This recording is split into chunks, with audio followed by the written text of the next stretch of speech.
Épreuve individuelle avec la possibilité de partir avec plusieurs candidats.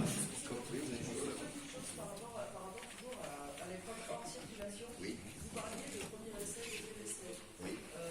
Si le candidat se plante sur une partie du parcours, il reprend à partir de quand? Qu'est-ce que le deuxième essai? Est-ce que c'est l'intégralité? Alors, le deuxième essai, il va reprendre.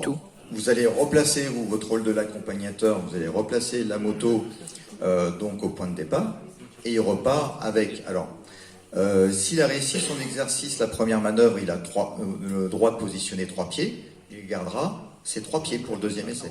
D'accord? Et il repart donc de la manœuvre 2 jusqu'à la manœuvre 6.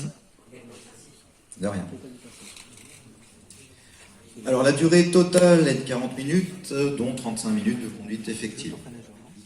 L'évaluation de la trajectoire de sécurité et le résultat d'obtention réévalué à 21 points sur 27, ce que vous disait tout à l'heure M. Drouin. Excusez-moi, juste une question très rapide. La conduite autonome qui passera donc à 10 minutes et la capacité donc à adapter l'allure aux situations tout en maîtrisant aussi la technique de la trajectoire de sécurité. Alors l'évaluation de la compétence savoir s'équiper et s'installer. Donc le candidat présente ses équipements de protection, les gants, les bottes, vêtements couvrants et casque. Il indique que le casque est homologué et à la bonne taille. L'installation consiste à régler les rétroviseurs, si nécessaire, à mettre en fonction, le cas échéant, et vérifier le bon fonctionnement des feux de croisement et à vérifier l'absence de témoins d'alerte au tableau de bord avant le départ. Conduite autonome, donc pendant la phase de conduite effective, le candidat est passé en situation d'autonomie pendant environ 10 minutes. Examen donc non mené à son terme. Bon, ça ne change pas. En cas d'incapacité manifeste du candidat à assurer la sécurité ou en cas de chute, hors phase d'installation bien sûr, donc l'expert peut décider de ne pas mener l'examen à son terme. Donc cette incapacité entraîne l'échec à l'examen. Est-ce que l'expert vérifie la vérification, enfin que l'élève vérifie bien la vérification des feux de croisement, l'absence de témoins? C'est ce qu'on doit vérifier.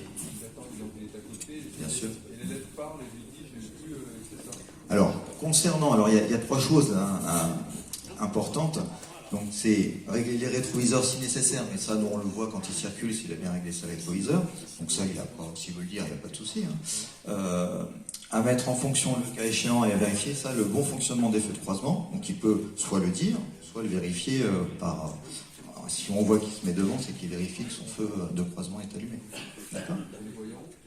Et les voyants d'alerte, bon ça c'est, il vérifie le voyant d'alerte. Alors aujourd'hui il y en a qui s'expriment et d'autres qui ne s'expriment pas. Donc après s'ils ne s'expriment pas, c'est pas un souci tant qu'ils vérifient.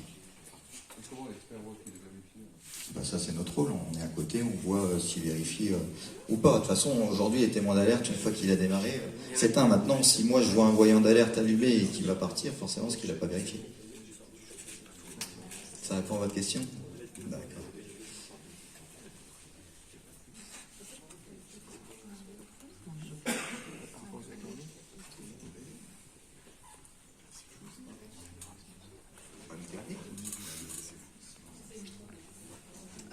Alors pourquoi adopter la trajectoire de